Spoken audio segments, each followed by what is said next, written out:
Hello everyone, how are you? Welcome to your own channel English Lovers with Bablesh sir। हम आपको बता रहे हैं कि हमारी चल रही है वीडियो सीरीज ये। इस समय हम करा रहे हैं figures of speech. Figures of speech अर्थात अलंकार, जिसमें पहली वीडियो में और दूसरी वीडियो में फिगर्स ऑफ स्पीच की हमने डेफिनेशन दी, और थर्ड वीडियो जो आई, थर्ड वीडियो हमने कुछ एग्जाम्पल करे, और ये फोर्थ वीडियो आपकी जो आई है, फोर्थ वीडियो में भी हम आपके लिए कुछ इंपॉर्टेंट एग्जाम्पल्स ही लेकर आए हैं। वीडियो के लास्ट तक बने रहिए और देखिए कि किस तरह से एग्जाम्पल को समझकर हमें बताना है कि उसमें कौन सा फिगर ऑफ स्पीच है। इसलिए एक एक शब्द को ज़रा ध्यान से देखना है, ध्यान से सुनना है, उसे सुनिए ध्यान से, और अर्थ के साथ मीनिंग पूरे हिंदी अर्थ भी बताते चलेंगे, इसलिए आपको पूरा ध्यान से देखना है। और आपको वीडियो अच्छी लगे तो लाइक ज़रूर करिए, और जो प्रॉब्लम हो किसी भी प्रकार की उसके लिए कमेंट ज़रूर कीजिए, क्योंकि आपके कमेंट से हमें पता चलता है कि क्या प्रॉब्लम है क्या नहीं है। उसी तरह से नेक्स्ट वीडियो हम बनाने की कोशिश करते हैं।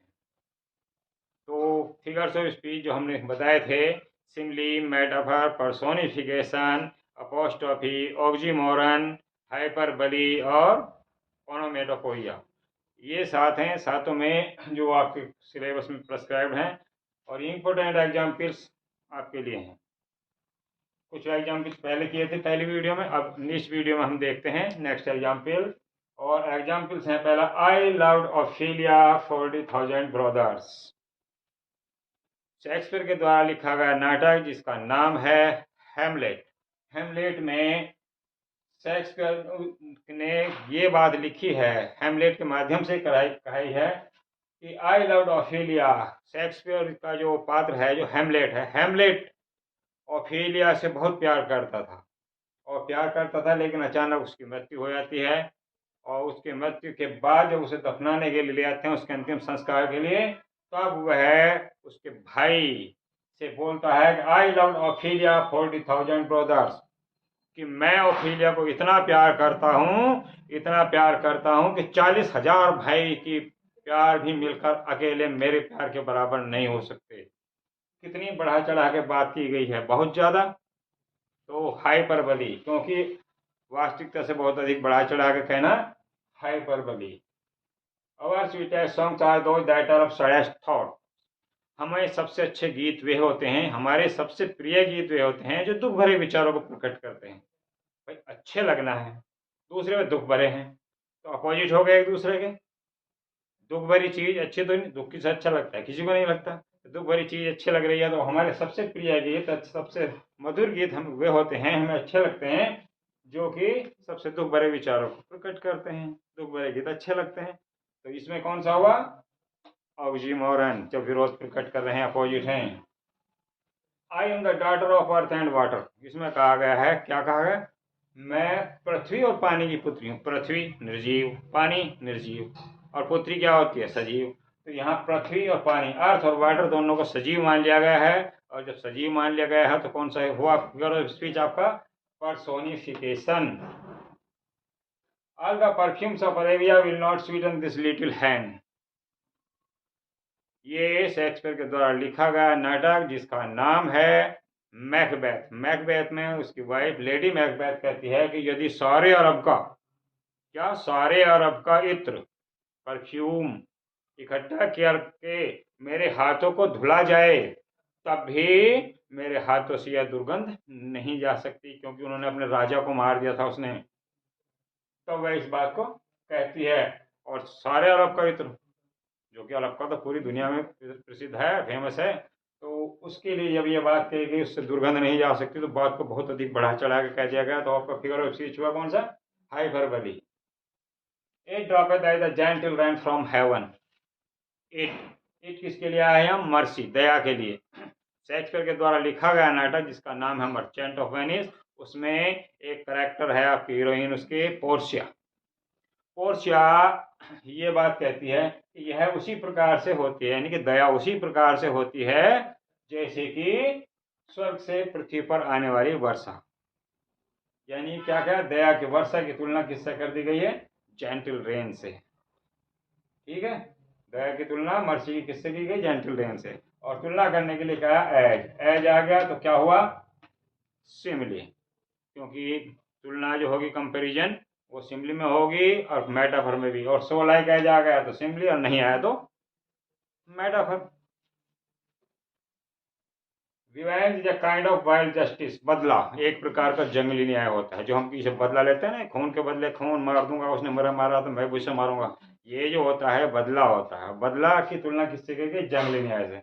बदला एक प्रकार का जंगली न्याय होता है, तो बदले की तुलना जंगली न्याय से की गई। तुलना करने के लिए कुछ नहीं आया तो फिगर ऑफ स्पीच हुआ आपका metaphor. She floats like a laugh from the lips of a dream. ये जो लाइन है, ये आपकी पालनक्विन बियर से ली गई है। जो पिछली वीडियो थी उसमें भी 2 लाइन्स आई थी, उसमें सिमली का प्रयोग बहुत ज़्यादा किया गया है। सी पालनक्विन के लिए, यानी कि पालकी के लिए प्रयोग किया गया है। और ये पालकी की तुलना किससे की गई है? लाभ से, हंसी से। कैसी हंसी? जो कि एक व्यक्ति रात में स्वप्न देखता है कोई खुशी का, और स्वप्न देखते देखते धीरे से उसके होठों पे मुस्कुराहट आ जाती है। उस मुस्कुराहट से पालकी की तुलना की गई है। इसी तरह से पालकी को लेकर, पालकी ले जाने वाले कहार लेकर चलते हैं। और तुलना करने के लिए क्या आया है? लाइक। लाइक आया है तो कौन सा हुआ? Simile. Kashmir is the Switzerland of India. Kashmir क्या है? भारत का स्विट्जरलैंड है। कश्मीर को क्या बता दिया? स्विट्जरलैंड। यानी कश्मीर की तुलना किससे कर दी गई? स्विट्जरलैंड से। और तुलना करने के लिए कोई शब्द नहीं आया तो मेटाफर।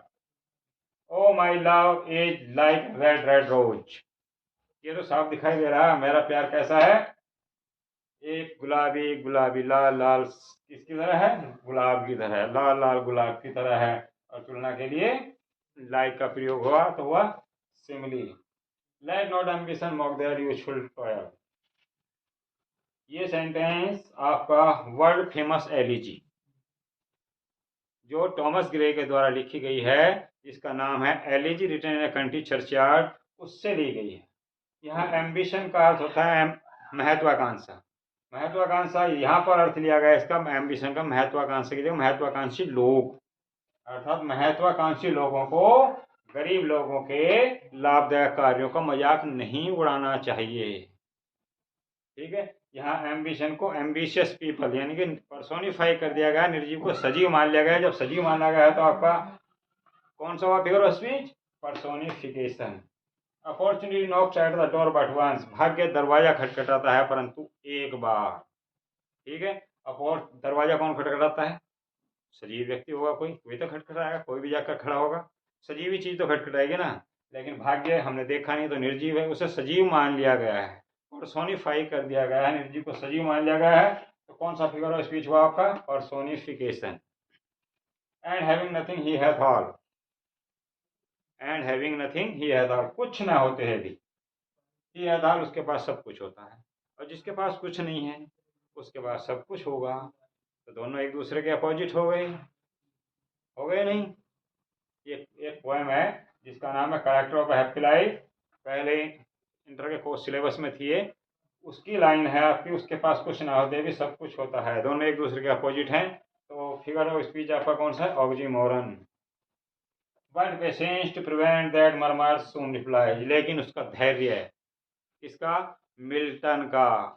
आपके एक पोएट हैं, बहुत फेमस पोएट हैं, जिन्होंने लिखा paradise lost, paradise regained. Paradise lost एक इपिक है जो जॉन मिल्टन के द्वारा लिखा गया है। और उन्हीं ने एक पोएम लिखी थी जिसका नाम है पोएम का ऑन हिज ब्लाइंडनेस, उसका अंधापन। अपने, क्योंकि मिल्टन 44 वर्ष की आयु में अंधे हो गए थे, तो उसके बाद उन्होंने पोएम लिखी थी। और ये जो पोएम लिखी थी उस पोएम में उन्होंने ये लाइन आई थी, बहुत फेमस पोएम है मिल्टन की। But patience to prevent that murmur soon reply. लेकिन धैर्य, किसका? मिल्टन का धैर्य उसे रोकता है, प्रिवेंट रोकता है, दैट मर्मर सून रिप्लाई, और उसका अंतरात्मा का स्वर तुरंत उत्तर देता है। भाई धैर्य हमने देखा तो नहीं है, निर्जीव है, उसे रोक रहा है, यानी कि उसे सजीव मान लिया गया, पर्सोनिफाई कर दिया गया, पर्सोनिफिकेशन हुआ, personification. They build a nation's pillar deep and lift them to the sky। ये नेशंस बिल्डर्स नाम की पोयम है जो पहले 10th हाई स्कूल लेवल पर थी। अब तो सिलेबस में काफ़ी चेंज हो गया है। ये वे कौन? नेशन बिल्डर, राष्ट्र निर्माता जो होते हैं, वे क्या करते हैं? राष्ट्र स्तंभ को बहुत गहरा बनाते हैं, यानी मजबूत बनाते हैं, और फिर इसे कहाँ? आकाश तक ऊंचा उठा देते हैं। तो आकाश तक ऊंचा उठा देते हैं, कितना किया? बहुत ज़्यादा बात बढ़ा चढ़ाकर कह दी गई, तो कौन सा हुआ? Hyperbole. Great Lord of all things, सभी वस्तुओं का महान स्वामी, यट प्रेटवाल, फिर भी सबका शिकारी। अरे भाई, जो किसी का स्वामी होगा, मालिक होगा, देखभाल करने वाला होगा, तो उनका शिकार क्यों करेगा? नहीं करेगा ना। तो एक दूसरे के अपोजिट हैं। अपोजिट है तो कौन सा हुआ? Oxymoron. And beauty born of murmuring sound shall pass into her face. William Wordsworth ने लूसी के ऊपर पोएम लिखी है, एजुकेशन ऑफ नेचर। लूसी की 5 पोएम्स में से एक है, उसकी एक लाइन है, and beauty born of murmuring sound shall pass into her face, कि वह कौन? लूसी जो थी, सुंदरता की आवाज़ सुनेगी, उसकी किसकी? पानी के गिरने की कल कल की आवाज़ सुनेगी, और जब वह इस आवाज़ को सुनेगी तो सुंदरता उसके चेहरे से होकर गुजरेगी, अर्थात वह और अधिक सुंदर होती चली जाएगी। इससे आगे नेक्स्ट वीडियो में मिलते हैं, ठीक है? और आपको अच्छी लगी हो वीडियो तो कमेंट कीजिए, ज़रूर लाइक करना ना भूलें। नेक्स्ट वीडियो में आपसे मिलते हैं। जिसे जिसे कोई भी इसका स्क्रीनशॉट लेना है वो ले सकते हैं, और देख लीजिए, आपको जो प्रॉब्लम हो, समझ में ना आया हो, देख लीजिए। इंपॉर्टेंट एग्जाम्पल है सभी। मिलते हैं नेक्स्ट वीडियो में। Till then have a nice time.